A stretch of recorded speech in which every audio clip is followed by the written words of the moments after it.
talking about fractions, doing fractiony things, and today we're gonna dive a little deeper into using a number line for fractions and kind of figure out how to do that properly. So let's take a look. We're gonna look at a couple problems. First problem we have is 2 and 3/10 plus 3. So we really need to ask ourselves how we're gonna solve this. Right, and first we have our 2, and then we see that 3/10, right? And following that we have our 3, right? So the thing we want to recognize when we're adding fractions is that oftentimes we want to take the whole numbers first before we add anything else. And some of you might be able to do this in your head, but I want you to kind of understand the number line aspect of this. So with number lines, they always start or begin at 0, and then we can go from there. So we know that we have 2, so we're going to add 2 right at the beginning, right? So that's that 2 right there, representative of 2. So here's 1, here's 2. And then I'm just going to label the rest of this right here for us. So there's 3, 4, 5, and 6. Now we've gotten rid of that 2. We've used that 2 to kind of go beyond, adding the plus 2. And maybe I might even want to actually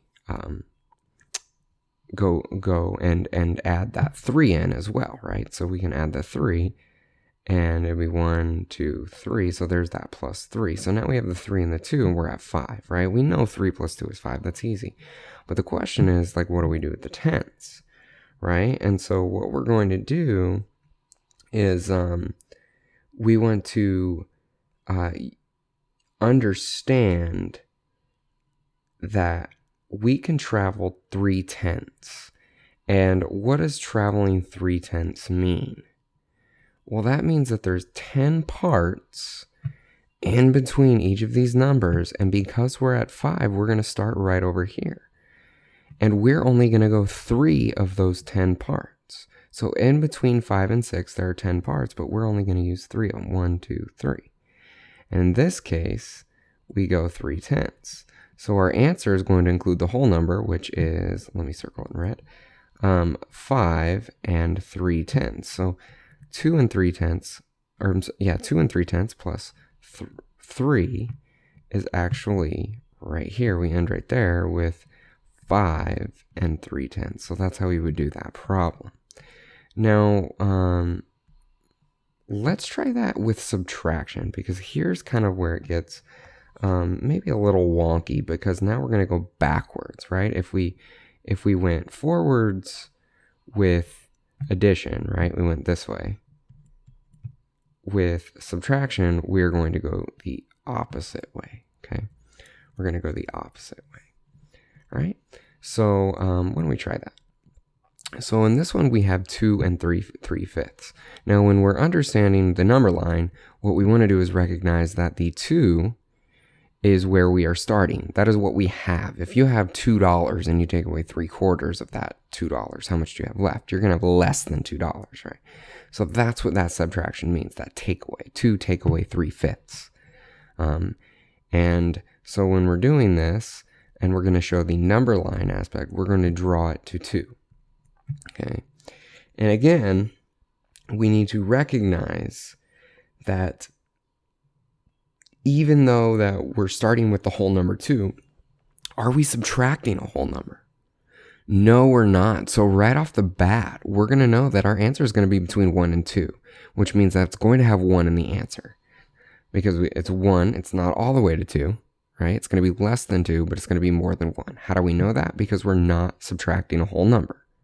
What do I mean by a whole number? Well, a whole number would be 1, 2, 3, 4, and so on. And we're not subtracting any of those numbers. If I was subtracting 1, I'm subtracting a whole number, and I would have 1 left. Does that make sense? So in this case, we're subtracting 3/5, or 3 of 5 parts. And how do we figure out where those parts belong? Well, all we're simply going to do is we're going to understand that we are taking away, we can rewrite this as 1 1 plus 1 take away 3/5. And why would we do that, right? Why would we do that? Well, 1 plus 1 is 2, right? So we still have the 2, but to kind of see it as 1 take away 3/5. And if we have 1 take away 3/5, we could essentially rename it, right? Which would be the same as 1 plus 5/5 take away 3/5, right? So this is essentially what we're doing. This is the math that we're doing with the number line, but we're saving ourselves some steps. So I kind of wanted to show you that. So if we're starting at 2, let's use a different color. We're starting at 2 right here. I'll move this up. We're starting at 2, and we're going to go backwards 3 parts, 3/5. Okay, so 1, 2, 3. Okay, of the fifths, right? And so we're going to have 1 here. Let's mark those in black, because remember it's 5 parts. Here are the 5 parts. If we're going to label them, where are the 5 parts? 1, 2, 3, 4, 5 make a whole. Okay, so this is 1/5. This is 2/5, 3/5, 4/5, and this would be representative of 1 and 5/5. Okay, these all should have a 1 by them because it's between 1 and 2. Okay, so that's how we would kind of do that. But you can visually see that we really don't need to put the fifths because we can visualize where we're going by simply acknowledging that we're going to be right here, which I know as 2/5. And so our answer to this problem would be 1 and 2/5. Okay, let's try that one more time. I'm going to go a little quicker on this one. So if I take a number like 3, take away 1 and 2/3, now I'm subtracting a whole. There's a whole number. My answer is going to be less than 3. It's going to be less than 2 because I'm subtracting a whole number off the bat. I noticed that. Okay, so 1, 2, 3. Remember, I'm not going to go bigger than 3 because that's the whole, and I'm taking away, right? You have $3. You take away 1 and 2 quarters, right? You're going to have less than $3, okay? So in this case, I'm going to take away the whole.